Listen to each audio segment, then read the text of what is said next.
we've got Brood War Tournament number 7, upper bracket, round 2. And this is going to be Fire Hex versus Quim. Now, Quim we just saw is a Terran. Fire Hex, I think, is also a Terran. And their first map is going to be on Eclipse. So both these players having working through the winner's bracket, we're going to see which one of them gets knocked down to the loser's bracket in tournament number 7. All right, let's see if we have better luck this time. We do! Hooray! Colors are good. All right, so we have Fire Hex as our red Terran in the top right. And we've got Quimsy down here is our blue Terran in the bottom left. Quim having just won 2-0 against Genesis in Brood War Tournament number 5 that we just casted, right? So we know a little bit of his play. Now, if we reveal the whole map, now this is Eclipse. It's a 2-player map. There is an egg here at the natural choke. You have a natural expansion that's really easy and safe to take. Now, expanding from there gets a little bit more challenging, though. This third base is a little far. It is on elevated terrain, but it's a little tough to defend, right? You got a pretty large walking distance. You have 2 paths that kind of go in to each player's direction, I guess to say. And the general path is across these 2 elevated portions on the dirt side and the paved side as well. And then the expansions kind of go out and up to the left-hand corner, generally. Taking this one, which is tough to hold, but it's larger. And then ultimately this one in the top left that has 2 Vespian gas geysers with 3,000 gas each. That's the map. So let's go ahead and go back to our players to see what we got going on. We have Fire Hex just putting down his supply depot. Got Quim doing the same. Barracks for Fire Hex. No barracks as of yet for Quim.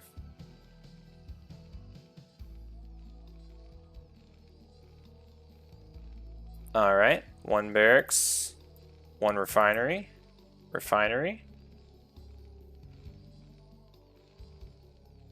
And then we've got the scout going out for fire. And the scout going out for Quim. You gotta love mirror matches. Well, I guess you don't have to. But if you're gonna love a mirror match, I think Terran vs. Terran is the best one. In my opinion. I'd say Protoss vs. Protoss is probably my least favorite.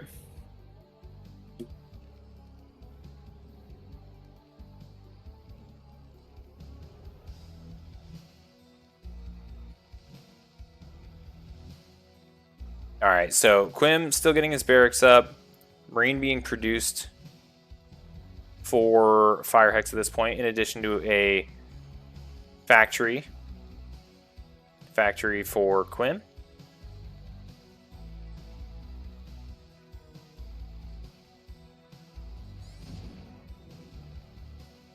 I totally missed it. How does SCV die? I heard it, but I didn't see it. Barracks being floated off for Fire Hex, and a second factory being constructed.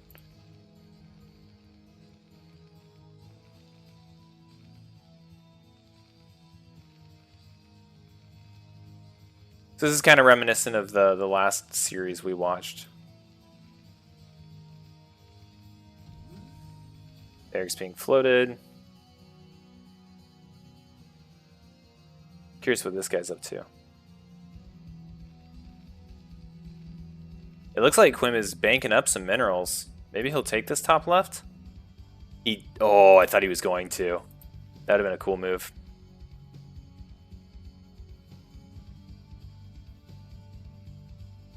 All right, he does expand. Looks like Fire Hex just getting his vulture production going, getting vulture speed, getting a third factory. I'm curious, you know, Quim, I guess most of his money went towards this expansion.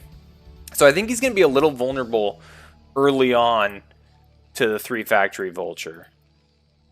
So we'll see when Fire Hex decides to move out. It might be around 4, 5 vultures. Just shoot across the map. It's got 1, 2 right now. No others building at the moment. Quim is getting a bunker up. There's a good amount of room here that it can run by.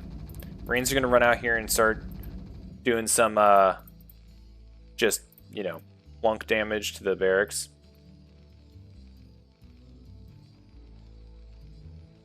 And we see Firehex really going into these vultures. He's cut SCV production. And we have tanks being started for Quim. So factory expand for Quim. Free factory vulture for Firehex. Now he's got 5 vultures. We'll see when he decides to move out. He's got 3 more in production. He might wait until those 3 are done. Oh, nope. Looks like he's going to rally those behind. So he's going to move out with the 5. Siege mode just got started. Mines just got started.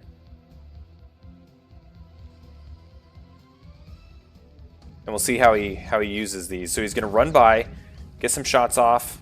Doesn't kill anything yet, but he doesn't lose anything either. Now the boys have been pulled, and tons of workers are going down. He still hasn't evened the worker count, though. All right, worker count just got evened. These vultures doing a ton of work. None of them have died. Okay, one that got rallied in died. And Firehex is just right on top of this. As soon as mines are completed with being researched, he can just stop dropping mines outside of these factories, and anything that tries to pop out is just going to insta-die. There's a tank and a vulture on the way. Okay, mines is just finished. Is he going to start dropping them? He drops some mines up here at the top of the ramp. He drops some outside these barracks. Now these units are going to drop out at the bottom left. Okay, the vultures are obviously going to be safe. That's fine. But he outnumbers those vultures. Oh, but one of the mines takes it out as it hits the tank, and the tank is almost dead. And Firehex is going to get it. Whoa, all right. Great job by Firehex. Let's go into game number 2. Now, these are best of 3 series, right? So you do need 2 wins to move on.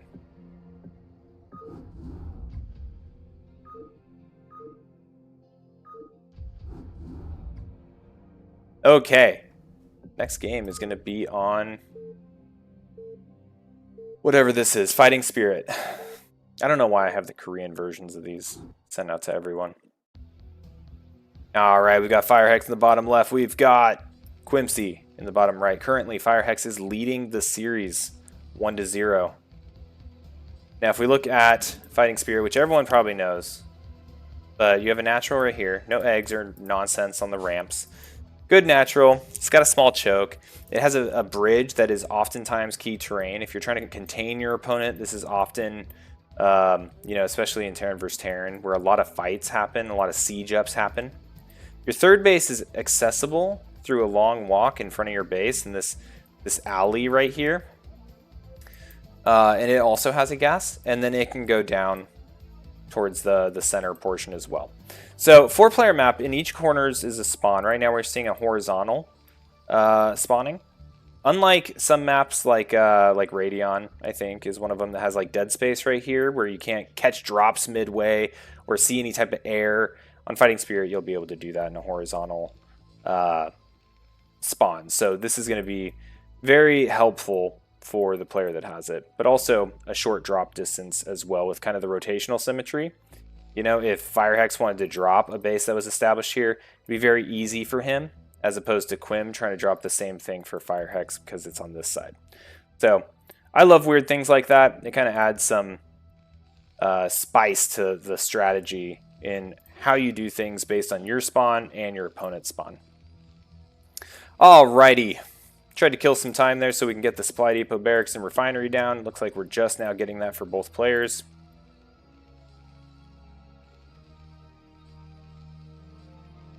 And we'll see how this develops. Looks like Quim is going to be sending out a scout. Imagine he might go to the top right first. No, he goes over to the bottom left. Okay, so he's going to get a first scout off.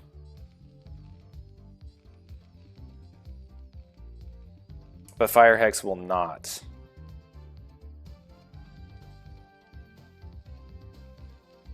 So last game what we saw was Quimsy do a factory expand, and it was just by the book. And then we saw Firehex do 3 factory vulture and just ran in and got a very timely mine upgrade after running by the tank, running by the bunker, and getting into the main and killing a ton of SCVs.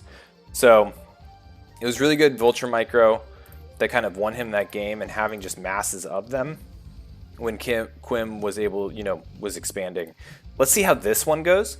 Right now we've got, you know, the factory going down again, factory going down for Quim. I'm curious to see if it's going to be more of the same, or if we're going to see Firehex kind of go more into a macro game as well and try to go into an expand, maybe double factory type of build. And the fun thing about these StarCraft Underground tournaments is that all of the replays are available to everyone, and you have a week to accomplish each match. So if you were, you know, depending on how seriously you want to take the tournaments, you can look up each player, each other, see all the matches that they've played in the tournaments that have already been hosted, and like study them. You can prepare. It can be an actual preparation tournament. So this time we do see Firehex doing a factory expand. And Quim being taken off a little bit. Well, you know, he's doing double factory right now. No expansion. We'll see if he goes into Vultures or if he gets a machine shop. He does get a machine shop, but no armory as of yet. So I don't think he's going to go Goliath. I think he's just going to do tanks early to fend off any early Vulture pressure in the event that, you know, that occurs again for him. Firehex taking his barracks up towards the center. I like that move, just making sure there's no like barracks or any type of proxy stuff. I don't recall how effective his scout was in the base, what he saw. I know that he started up here in the top left, then went down to the bottom right, and by then these Marines, I think, were here. And Quim's just going straight into tanks. He's even getting a second machine shop.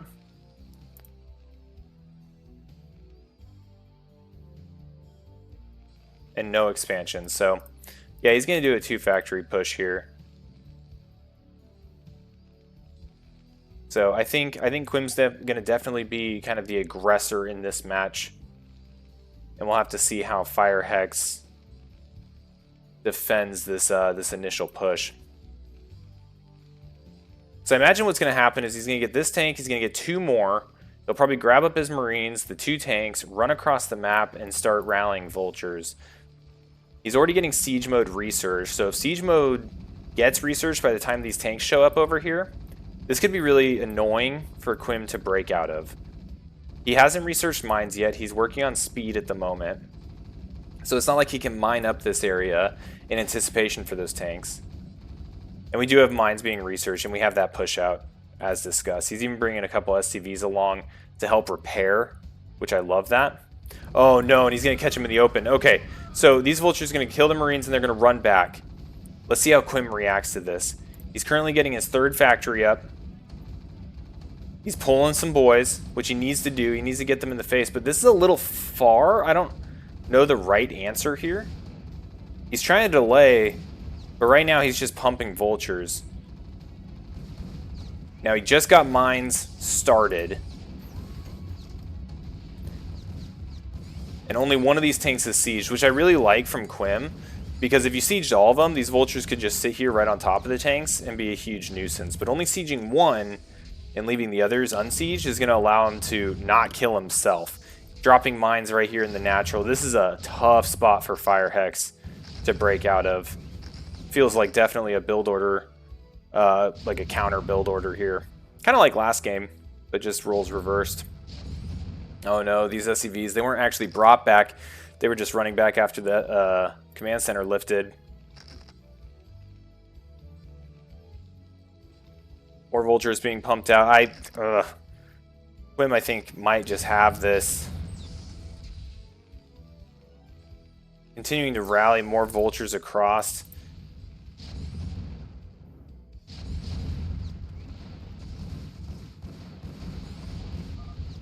Yeah, that's it. Firehex throws in the towel. GG. And that evens up the score 1-1 in this bracket. This has been a good game. All right, let's go into round number 3. Match number 3, whatever you call it, when it's the 3rd one. These are probably the fastest TVTs ever. We're going to Radion. This is the deciding match of this round. Whoever loses will go down to the lower bracket. Okay, so we are on Radion. Firehex is our Terran in the bottom left. He's our red Terran. And Quimsy, our blue Terran, in the top left. Radion being a 4-player map. and they are spawning vertically from each other. Now, what we mentioned on Fighting Spirit that I can actually show this time is this 4th base opportunity, which was the 3rd base. Excuse me, on Fighting Spirit. Fighting Spirits is up against the edge of the map. So if drops kind of go across, or air comes across, you can see it, and you can intercept it with some Goliaths or some patrolling Wraiths or, you know, whatever, turrets you can put there in the way. But on Radeon, you can't. And you can actually sneak by a lot of drops, and we've been seeing that a good amount. The last series we casted, the Brood War Tournament number 5, Genesis versus Quim, we saw Genesis sneak a ton of Wraiths using this dead space when there was units here that couldn't see it. So just something to point out. Also on Radeon, kind of key terrain, this intersection in front of both bases and these bridges in front of the 3rd. And you'll also notice some doodads in the form of eggs, which everyone just loves. All right, let me go ahead and kill the map, and let's watch these Terrans build supply depots and barracks. Or 8 racks. All right, so this series so far has taken a whole whopping 12 minutes, and Firehex must have somewhere to go because he is 8-raxing, and, well, actually it looks like he's BBSing. He's getting 2 barracks here in the middle.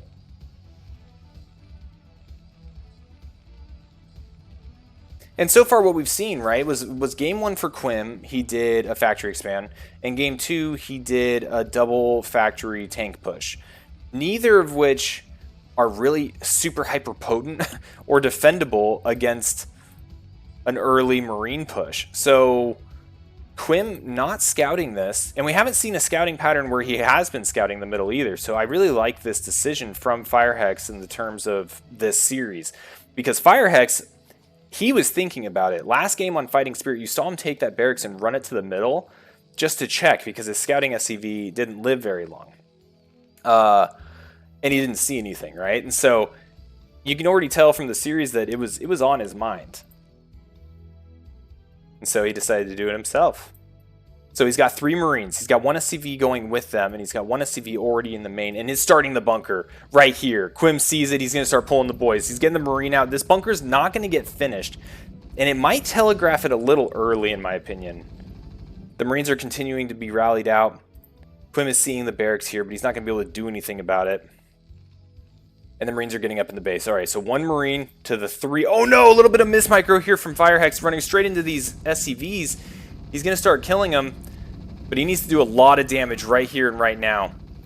Unfortunately, there's no bunker that's being placed at the moment. Only 1 SCV that was brought with Firehex's force. And I don't know if this is going to be enough. The defender's advantage of getting this Marine out and a factory up. Okay, more Marines filing into the base. These SCVs, they're worth their weight in gold, getting up in the face, forcing these Marines to run around. I mean, they're so weak.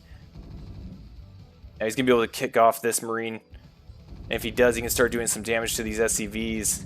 Likely going to get 1. He's going to delay this factory just a little bit. We'll see if Quim gets back on top of it. Only 1 Marine in the base. 1 Marine here for Quim. This is an absolute knife fight. 2 more Marines showing up for Firehex. It's going to delay this factory even longer. Oh, here we go. Firehex, the only person with units on the ground with guns. Good micro there, swapping the hurt one for the healthy one, getting a little bit of extra shots. Now, if this Vulture gets out, that might be game over, though, for Fire. Fire only on 7 SCVs. Now, he's got 5 Marines. He's got to hang around this factory. Ooh, a little bit missed there. Now he needs to target down this Vulture. Oh, and he gets the Vulture. Okay, these Marines are going to start going ham now. 2 more going into the base. We're sitting at 4. There's still a healthy SCV count, but they haven't been mining, right? Quim doesn't have a whole lot of money. He doesn't even have enough for a Vulture, and that's it. Quim C throws in the GG, and that's going to be a 2-1 series win for Firehex. That was 3 TVT games in like 17 minutes. Thank you, Firehex and Quim.